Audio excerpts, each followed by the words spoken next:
Avant le tournoi 2024, Fabien Galtier déclarait que 80 ou 90% de l'effectif ira à la Coupe du Monde en Australie.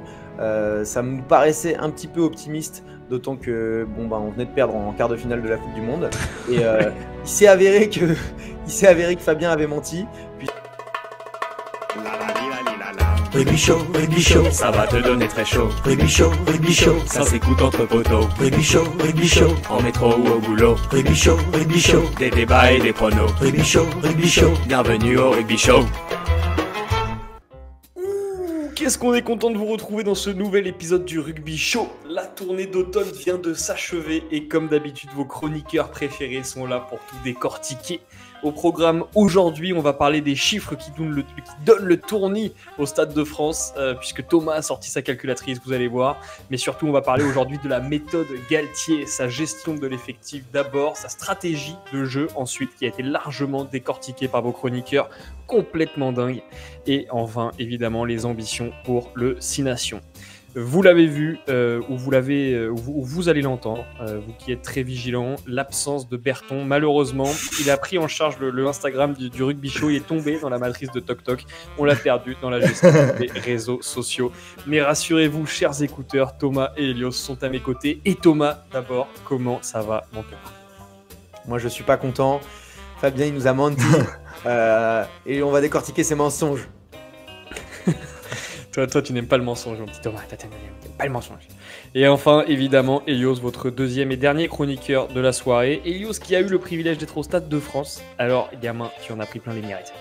Ah ouais, écoute, j'en ai pris plein la gueule. C'était déjà plié à la mi-temps, donc le spectacle un peu moins bien qu'espéré. Mais écoute, moi j'étais un gros sceptique en début de tournée. Au final, ça s'est très bien passé. Donc très heureux de décortiquer ça avec vous, les gars. T'es de la team équipe de France au sceptique, toi, toujours, Elios. Ouais. On reviendra en détail sur ce qui a été dit et ce qui s'est passé réellement, mais allons-y. Un petit peu en général, un petit peu. D'ailleurs, tu nous avais forcé à faire un épisode sur le 15 de France avant la tournée, disant une tournée soporifique nous attend. Et bien, encore une fois, tu avais tort, petit Elios. Et on va en parler tout de suite. Ouais. Et avec tout le monde, puisqu'on va parler tout de suite des chiffres qui donnent le tournis avec Thomas. Une tournée qui nous a rassemblés, nous supporters du 15 de France. Et c'est parti, trompette.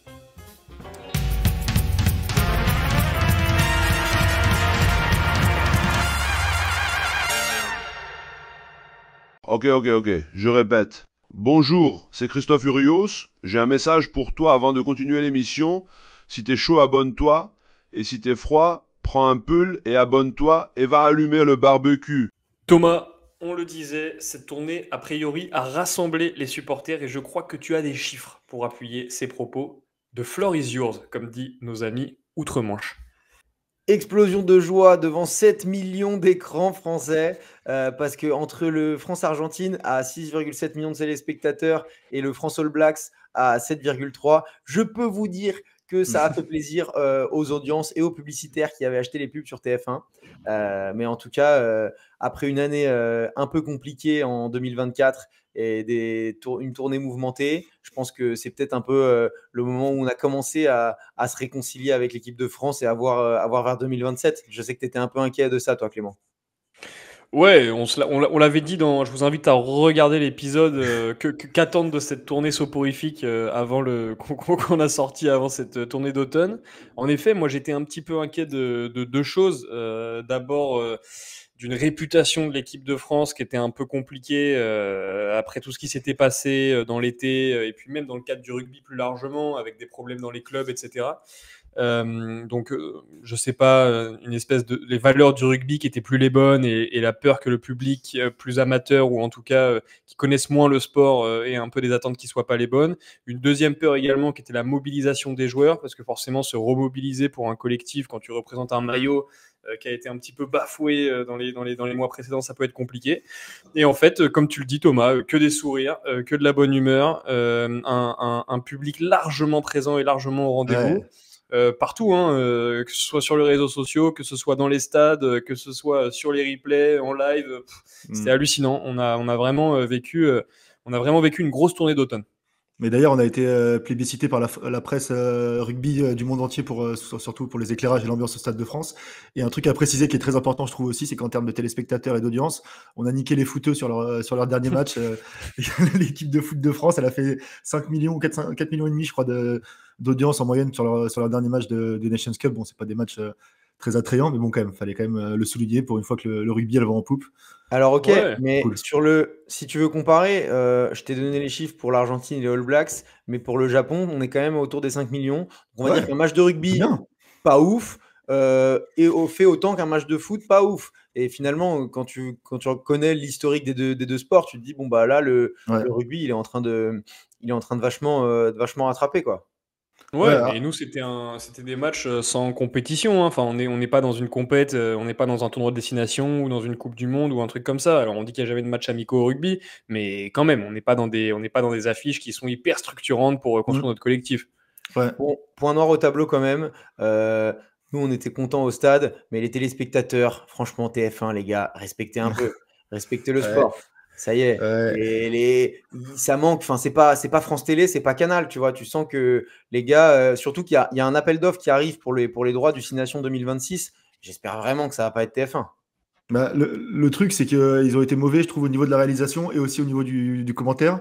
Et comme tu dis, quand tu vois le succès des audiences, peut-être qu'ils vont mettre un gros billet pour avoir la diffusion du 6 Nations et ils sont peut-être plus puissants financièrement pardon, que France Télé. Donc j'espère qu'ils vont pas avoir cet appel d'offres. Hein. Vous inquiétez Faut pas, bien. dans quelques années, le rugby show rachète les droits. Allez, allez, allez, on ouvre une cagnotte d'ailleurs dès maintenant.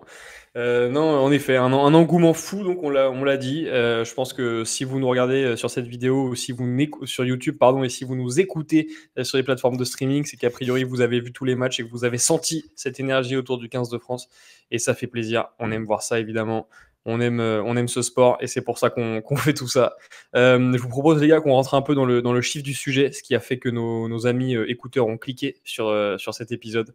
La méthode Galtier. Et j'aimerais qu'on parle tout de suite de la gestion de l'effectif du 15 de France. Et c'est parti, on peut lancer les petites trompettes.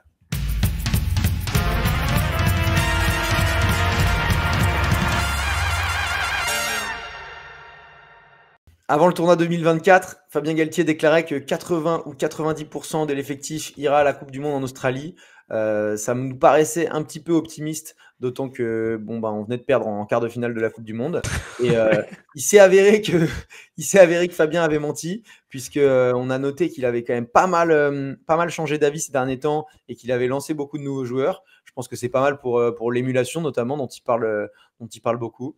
Elios, ça t'a fait plaisir que Galtier ait fini par avouer qu'il avait menti? Ouais. Bah ouais, ça me fait plaisir, mais c'est bien. Enfin, il a un discours qui change, mais au final, ça a l'air relativement cohérent avec les différentes situations actuelles. Il nous a fait mentir aussi parce que au début, avant la tournée, on disait qu'il allait certainement utiliser la même équipe vu qu'il allait jouer les All Blacks et en dernier l'Argentine et que ça lui permettrait pas forcément de monter crescendo en pression. Et au final, il a utilisé 42 joueurs pratiquement ou pas loin de 40 joueurs. Donc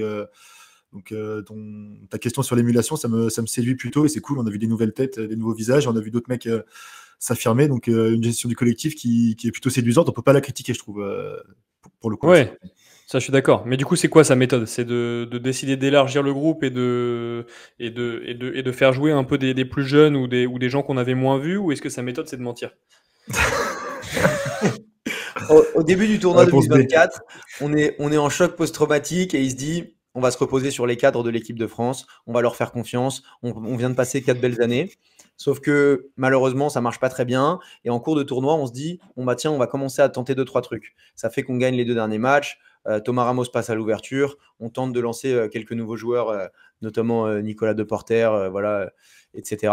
Et ensuite, il y a la tournée d'été où là, il a pu tester beaucoup de nouveaux joueurs. C'est ce genre de tournée où nous, on en profite depuis 4 ans pour découvrir les nouveaux ovnis, les nouvelles pépites. Et là, à la tournée de novembre, il s'est dit tiens, je vais faire un petit mix des joueurs qui performent et je vais arrêter de faire croire à mes cadres qui vont forcément aller en Australie, comme ça ils vont commencer à se bouger un peu le cul. Et je crois que ça a marché. Ouais, et je trouve aussi qu'il y a une très bonne gestion comment on appelle ça, de l'énergie des joueurs, je trouve, parce que tu vois, par exemple, un Olivon ou un Ficou qui était pas forcément là sur le premier match, il les a remis après remplaçants, puis ensuite titulaires, et ils ont sorti des grosses prestations. Donc, et à l'inverse, tu as des jeunes qui ont intégré l'effectif comme Roumat, Boudéan ou Gaëton, par exemple, tu vois, qui ont été aussi hyper performants. Il a laissé la chance ou Bureau, tu vois, il a laissé la chance à plein de mecs. Il a reconfirmé, remis en confiance les cadres qui étaient un petit peu en dilettante, disons. Donc je trouve que honnêtement, sa stratégie, elle est un peu hybride et elle fonctionne vraiment bien parce qu'on marque, je crois, 120 points, on en prend 60. Et même s'il prenait la dépossession, etc., bon, ça on en parlera tout à l'heure, mais on marque quand même 2 fois plus de points que l'adversaire. Donc c'est qu'on avait de l'énergie du premier match au troisième match, donc c'est super bon signe, je trouve. Il y a un joueur que tu viens d'évoquer, Elios, c'est Charles Olivon, qui quand même, on rappelle, il fait... Elle a liké la photo. Ah oui, attends, il faut recontextualiser ça, Thomas, avant que tu te lances. Quand même, Elios avait annoncé que Charles Olivon était l'homme à suivre vendredi dernier à midi. Post Instagram sur le Insta du Rugby Show à l'appui. Cher Charles Olivon, que personne ne voyait venir sur la planète rugby, dans la rugbosphère, a été élu homme du match. Et mieux, monsieur, si vous m'écoutez toujours, Charles Olivon a liké le post du Rugby Show. Donc là, on est sur une autre planète, les gars. Maintenant, avant, on vous disait bonjour dans la rue. Maintenant, on vous dit plus bonjour. Ouais. Ça fait plaisir. Merci, Charles. Et du coup, il passe quand même de capitaine pendant 4 ans. Il se fait déchoir de son statut de capitaine. Je ne sais même pas si ça se dit. Il se fait... déchoiré. Ensuite, il passe même pas dans le groupe pour le premier match contre le Japon. Il revient remplaçant contre les Blacks, énorme entrée, et là, titulaire contre l'Argentine, homme du match. Si ça, c'est pas de l'abnégation, et t'as Galtier qui te dit tout le temps, qui a dit récemment, notamment en parlant de Mathieu Jalibert, on a envie de joueurs qui traversent les bons et les mauvais moments. Là, Olivon, il a traversé un mauvais moment et il est revenu au top, non, Clément? Ouais. Moi, je trouve que c'est une méthode qui est assez intéressante scientifiquement. Quand tu sais pas trop ce qu'apporte un individu dans un collectif, t'isoles l'individu et tu vois comment fonctionne le collectif. Donc, c'est ce qu'il a fait avec notre cher Charles Olivon. Il a isolé l'individu Charles Olivon, d'abord du groupe, puis des 15, et ensuite il l'a réintégré. Il s'est rendu compte de la performance du Charlot. Et hop là. Et au moins, il est sûr que c'est un cadre sûr qui est prêt à se bouger, qui est prêt à tout donner pour le maillot. Moi, je trouve que la méthode Galtier est une très bonne méthode scientifique qui a fait ses preuves. Ouais. Et surtout, moi, je trouve qu'il est cool, c'est que tu vois que le mec est pas con et il est pas borné, tu vois. Il pariait beaucoup sur l'expérience. Après, il pariait beaucoup sur l'émulation. Il a vu que les deux ont pas forcément 100% marché. Il fait un mix des deux et ça apporte des résultats plutôt convaincants. Donc c'est cool, tu vois. Personne n'est en confiance et à la fois, tu sais que si tu es sérieux et que tu es déterminé, tu auras ta place sur le long terme. Donc c'est aussi gage de confiance. C'est bien, je trouve, pour le futur. Ça, pareil, j'ai l'impression. Pardon, Thomas, je dis juste ça, pareil, j'ai l'impression que c'est une méthode assez logique, quoi. Au lieu de faire confiance soit à l'expérience, soit aux jeunes, tu fais confiance à ceux qui sont les meilleurs en ce moment. Ça lui a pris 4 ans. Hein. Ça lui a pris 4 ans de réflexion. Mais nous, on commençait à avoir des clés dès les premiers mois. On aurait pu l'aiguiller. Putain, sacré Fab. Ouais, du coup, on parle d'Olivon, mais il y a quelques joueurs qui ont marqué pas mal de points quand même pendant la tournée, qui nous ont fait bien plaisir. Toi, Clément, qui est-ce qui t'a marqué Moi, la découverte dans le collectif français et à ce niveau international, c'est un Boudéan que j'attendais pas spécialement à un niveau comme ça, qui a été monstrueux pendant l'ensemble de ce tournoi. Qui a fait, je sais pas, je trouve que le maillot français lui va bien. Il a fait preuve d'un grand esprit d'équipe. C'est vraiment un grand joueur et que tu as envie de voir maintenant de façon figée dans la suite pour le 15 de France, tu vois. Surtout à un poste où c'est potentiellement le poste le plus concurrentiel après le numéro 9 de l'équipe de France, où il faut vraiment venir se l'arracher le maillot. Parce que pendant 4 ans, ça n'a pas trop bougé avec Jelon, Kroos, Olivon, Aldrit. Là, on a vu qu'il y en a quand même pas mal qui se sont fait menacer. Jelon n'était pas là, Aldrit s'est fait sortir du groupe à la fin, Olivon au début. Donc, sacré perte de venir s'arracher une place là-dedans. Je suis d'accord avec toi, surtout que... en fait, moi, ce que je trouve complètement fou, et je crois qu'on le disait dans l'épisode dernier, c'est la profondeur de banc qu'on a sur cette 3e ligne. C'est hallucinant. Si le rugby se gagnait sur une 3e ligne, on serait monstrueux. On serait monstrueux. Les mecs, tu pourrais les changer toutes les 10 minutes. Il y a encore, à chaque fois, il y a un nouveau monstre. Ouais, c'est vrai. Et toi, Elios, Ça va. t'as une pépite dont tu veux nous parler? Ouais, bah, tu parlais des joueurs qui ont marqué des points. Moi, je parlais des joueurs qui ont littéralement marqué des points. Donc, Thomas Ramos, qui a marqué beaucoup de points au pied et qui passe troisième meilleur réalisateur de l'histoire du 15 de France et bientôt premier devant Michalak. Et aussi Biel Béret, je crois, qui a marqué dans tous les matchs, pardon, si je ne m'abuse. Donc, deux gros scoreurs de points. 4 essais au total, Louis Bielbiarré sur 3 Ouais. matchs. Je sais pas combien de pourcents des points ils marquent sur les 120 ces deux joueurs, mais honnêtement, ils nous font du bien et c'est des mecs hyper constants qui nous mettent dans l'avancée sans arrêt. Donc c'est moi, j'ai bien aimé vraiment l'apport de ces deux joueurs. Ouais, Le carrément. ratio, je serais curieux, j'ai pas réussi à le trouver, mais le ratio essai par match, je pense, doit être vraiment énorme chez Bielbiarré. Je me demande s'il doit pas être dans le top 3 du 15 de France ever. Ouais, pour l'instant, même si c'est que le Bien début sûr, pour pour lui. l'instant. Mais enfin, c'est fou, je suis d'accord. Il a Ouais. littéralement marqué des points. T'as un petit joueur en tête, toi Thomas, à nous partager? Ouais, moi j'ai bien aimé peut-être. Allez, je vais citer plusieurs joueurs, mais les joueurs qui ont Un été Clermontois peut-être? polyvalents. Qui t'a dit? Un Clermontois. Un Clermontois peut-être? Non, moi j'allais te dire les joueurs qui ont gagné leur place avec leur polyvalence. Ah ouais. Roumat en troisième ligne aussi qui peut passer deuxième. Tu as un Guillard et un Gaëton qui étaient sur le banc aussi en raison de leur polyvalence.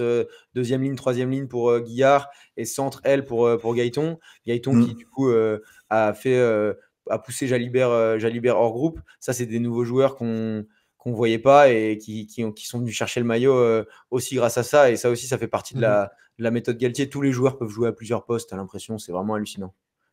C'est vrai. C'est la force de cette équipe, je pense. Clairement. C'est la force de cet effectif. Et on en a parlé, cet effectif, il est vachement important pour la méthode Galtier, mais l'effectif, ce n'est pas suffisant. Et il n'y a pas que ça. Il y a aussi évidemment ce qu'on appelle entre nous la stratégie. Stratégie, notamment la dépossession.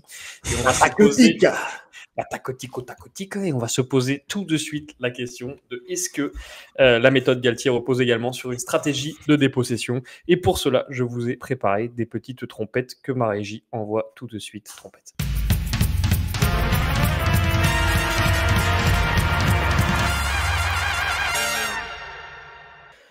Du coup, puisqu'on parle de tactique, regardons, jetons un œil, parlons de statistiques. On est retourné un peu sur les bases, je dirais, de ce qui avait fait le succès du mandat de Fabien pendant 4 ans, c'est-à-dire taper au pied, mettre une énorme pression en défense et pousser l'adversaire à la faute. C'est bien illustré sur les stats du match contre l'Argentine. Les stats contre les All Blacks, c'est similaire. On n'a pas la possession, hein. Là, c'était 44% de possession. On passe moins de minutes en attaque. Pourtant, on marque plus.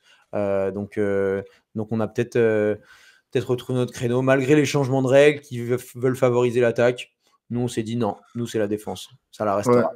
Ouais. Bah même contre le Japon, hein, à qui on met une bonne branlée 52-12, on a quand même moins de possession et moins de minutes ballon en main. Donc ça marche même si on veut marquer beaucoup de points, cette stratégie de dépossession et de défense agressive, elle marche plutôt pas mal, j'ai l'impression quand même. Ouais, et ça va avec l'effectif dont on parlait. On a des deuxième, troisième lignes de plus en plus grands, de plus en plus polyvalents, de plus en plus agiles, qui plaquent en veux-tu, en voilà. Donc ça marche, hein. C'est une stratégie qui s'appuie sur des joueurs qui sont ultra performants. Et je suis d'accord, le retour de la dépossession, qui a priori a largement payé pendant ce tournoi, même si on dit largement, ça a payé que d'un point face aux Blacks au Stade de France, mais quand même ça a payé.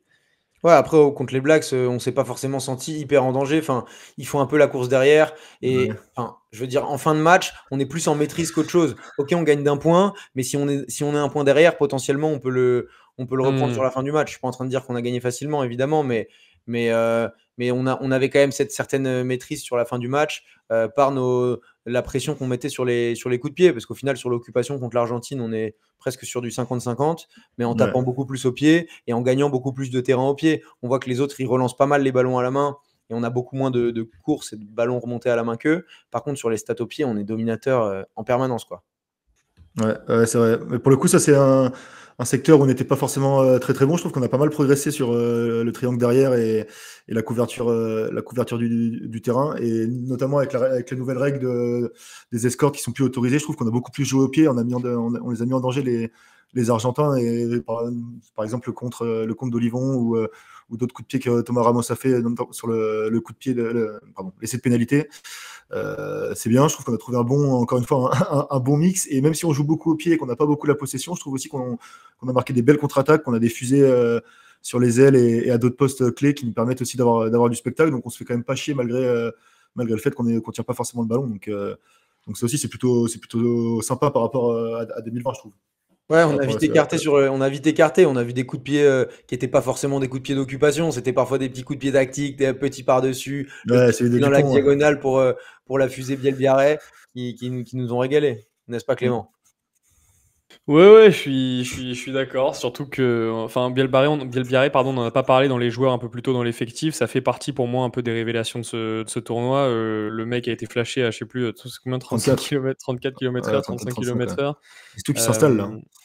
Donc franchement, pareil, ça c'est un gars qui est en train de s'installer. C'est sûr que quand tu peux compter sur des stratégies offensives ou en tout cas des contre-attaques ultra percutantes avec des joueurs qui ont des vitesses de pointe monstrueuses, qui arrivent à partir bien derrière la ligne de défense et qui arrivent à arriver au ballon bien avant, forcément, c'est plus facile stratégiquement.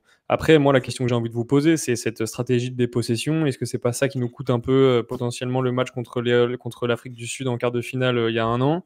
Est-ce que c'est bien de continuer à construire sur un plan de jeu comme ça?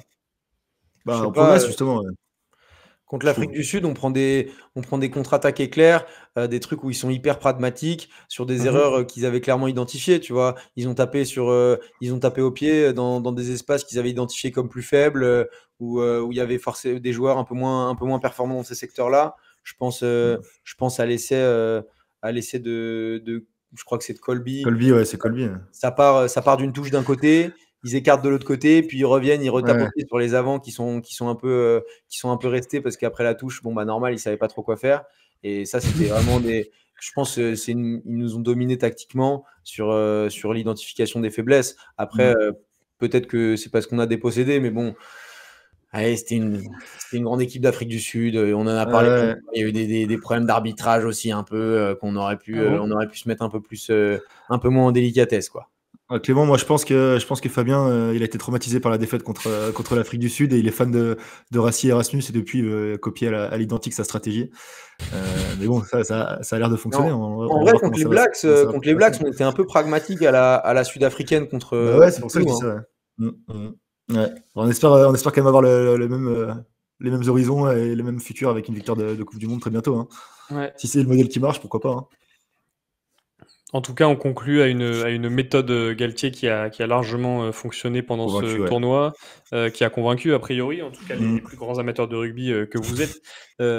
Trois matchs après, on est sur 3 matchs à domicile, on n'a pas joué de match à l'extérieur. On rappelle à ceux qui débarquent sur notre chaîne YouTube, on n'a pas joué de match à l'extérieur, donc on ne faut pas non plus tirer des conclusions de dingue, mais en tout cas, a priori, ça nous branche de façon positive pour le tournoi le plus attendu de l'année, qui est évidemment le tournoi Destination.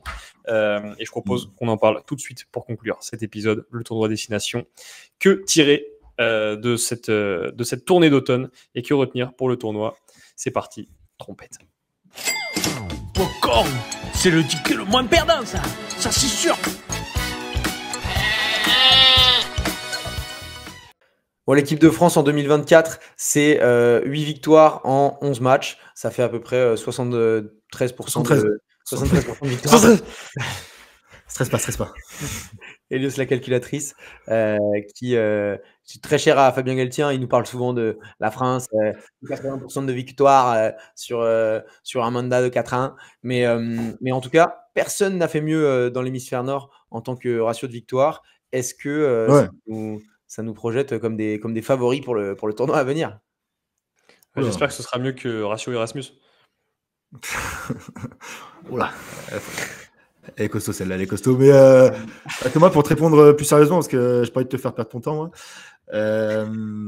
Pour le coup, j'ai une réponse un peu mitigée à t'apporter dans le sens où, comme tu sais, le calendrier il n'est pas forcément de notre faveur, étant donné qu'on va juste recevoir les équipes plutôt faibles qui sont l'Écosse et le Pays de Galles. On va se déplacer chez les deux plus grosses équipes qui sont l'Irlande et l'Angleterre, mais on a quand même une année hyper convaincante. Tu l'as dit, 73% de victoire. Galtier, je crois que sur sa moyenne depuis 2020, c'était 78%, donc c'est vraiment pas mal. Et quand tu mets en contraste avec l'Irlande qui a perdu contre les Blacks et l'Angleterre qui a perdu contre des équipes du Sud, honnêtement, c'est c'est quand même une belle réussite d'avoir été la meilleure équipe européenne de l'année 2024. Là, vous le voyez, pour ceux qui nous regardent sur YouTube, il y a donc le calendrier qui s'affiche avec les différents matchs qu'on va jouer pendant le tournoi de 6 Nations de février. Donc 3 matchs à l'extérieur, comme tu le disais, Elios, et qui s'enchaînent en plus Angleterre, Italie et Irlande. Tu sais pourquoi, Elios, on joue 3 matchs à l'extérieur? Alors je l'ignore, c'est une. Ah, t'es pas tant renseigné en fait. Ouais. C'est une très bonne question. Je sais pas, moi j'ai l'impression que souvent qu'il y a des chamboulements de calendrier comme ça, c'est à cause des rénovations dans les stades, mais je crois pas savoir que le Stade de France est le problème particulier, donc j'ai pas de réponse à t'apporter, je t'avoue. En tout cas, ce qui est sûr, c'est que ce sera l'occasion de voir si la méthode Galtier, qui a commencé à renaître pendant cette tournée d'automne, sera capable de faire ses preuves, notamment dans les grands matchs en Angleterre, à Twickenham et à Viva Stadium en Irlande.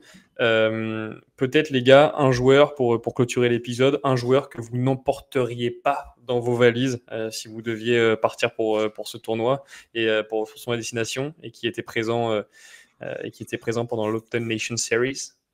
Oh. Jalibert. C'est dur parce que Gilbert, non, Jalibert. Jalibert, je pense que quand il arrive, il n'y a plus de place dans la valise pour lui, quelles que soient les nouvelles. Enfin, les news dans le futur. Quelles que soient les nouvelles règles. J'ai entendu d'ailleurs Lièvremont en parler, Jalibert. Je ne sais pas si vous avez regardé cet extrait très intéressant, Lièvremont qui parle de Jalibert et qui dit que c'est pas honnête de sa part d'être sorti du groupe, que franchement c'est pas correct, que là justement il devait porter honneur au maillot français et qu'il devait gagner en maturité. Moi j'ai vu Bon, je vais peut-être vous faire chier avec cette histoire, mais j'ai vu un truc marrant sur l'équipe de Galtier. Non, mais Galtier, j'ai vu un documentaire sur la Coupe du Monde 99 de l'équipe de France. Et à l'époque, après une tournée très compliquée où la France avait pris des branlées dans l'hémisphère sud, Galtier avait décidé de ne pas monter dans le bus et de quitter l'équipe de France, le rassemblement. Et du coup, de base, il n'était pas sélectionné pour la Coupe du Monde 99. Au final, à cause de blessures, il a été rappelé en 9, numéro 3 ou numéro 4. Il emmène l'équipe de France jusqu'à la finale 99. Mais il avait fait un peu une Jalibert. Il avait quitté le groupe et refusé le choix des coachs, donc j'imagine qu'il ne doit pas trop en vouloir à Jalibert. J'espère qu'il n'a pas la mémoire courte, Fabien. Je savais pas. Ouais, je savais pas non plus, mais je suis tombé sur ça, sur l'équipe. Très stylé comme anecdote. Très stylé comme anecdote. Marrant, ouais. Ça veut dire que Jalibert sera sera entraîneur de l'équipe de France un jour. C'est ça que tu es en train de me dire. Et en finale, en 2027, après la blessure de Romain, de Romain Tamac, de Thomas Ramos, il sera rappelé numéro 4 et finaliste en 2027. Voilà. Et de Le Garec et de tous les autres 9 du top 14. De tous les autres 10 du top 14. Ok. En tout cas, on n'a pas gagné un tournoi en année impaire depuis 2007. Les années impaires, c'est les années où on va jouer en Angleterre et on va jouer en Irlande. Autant dire souvent les deux plus gros matchs du tournoi. Mais là, je peux vous dire, l'Irlande, ils sont sur une pente descendante et nous sur une pente ascendante. On va vouloir se venger de Marseille parce que Marseille, ça reste quand même notre cauchemar de l'année 2024. Moi, je vous dis, les Irlandais à la Viva, à la fin du match, ils nous vous voient. J'espère. Après, le truc, c'est jusqu'à février, il y a beaucoup de matchs de top 14, beaucoup de matchs de Coupe d'Europe, il va y avoir des retours de blessures, des nouvelles blessures. Donc, le groupe va aussi beaucoup changer et on ne sait pas exactement avec quel groupe on va partir et quel groupe l'Irlande va partir, dans quel état de fatigue, etc. Début février, donc ça sera aussi quelque chose à prendre en compte, j'imagine, tu vois, pour faire des pronostics un peu plus précis. Et d'ailleurs, un petit appel à vous qui nous écoutez. On a tout pour aller voir le match Irlande-France. On cherche juste une place, un transport et un logement. Donc, si jamais vous avez ça, on est prêt, évidemment, pour pouvoir aller couvrir ce choc. On vous remercie, les gars, évidemment, d'avoir été présents aujourd'hui pour décortiquer ce qui fait la nouvelle méthode Galtier. C'était le titre de cet épisode et je pense qu'on en a largement parlé aujourd'hui. On est bientôt 1000. Bientôt 1000 abonnés. Bientôt 1000 abonnés sur YouTube. On a déjà dépassé les millions sur les plateformes de streaming. On vous donne rendez-vous très bientôt avec un nouveau format adapté au top 14. On vous en dit pas plus. Et abonnez-vous. En tout cas, ça va être énorme. Surtout, n'oubliez pas de vous abonner. Et puis voilà quoi, n'oubliez jamais le rugby show. C'est chaud, gros. C'est chaud. C'est chaud, gros. Mais abonne-toi au début d'épisode. Entre l'épisode, il n'y a plus personne. Abonne-toi, ouais. Si t'es encore là, t'es trop sympa. Si t'es encore là,